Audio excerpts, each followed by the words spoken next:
Rats might not be the most popular creature, but it would take a hardened soul not to root for this plucky little fella bravely taking on 3 big dogs. It was like David and Goliath all over again in the Brazilian city of Sao Vicente amidst a heavy downpour of rain.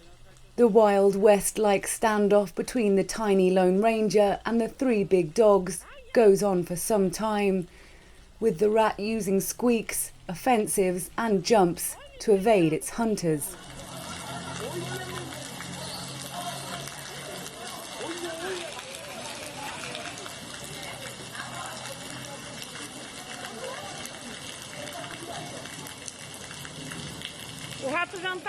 Tragically, the courageous little rodent meets its sad end at the hands of a flip-flop wielding man.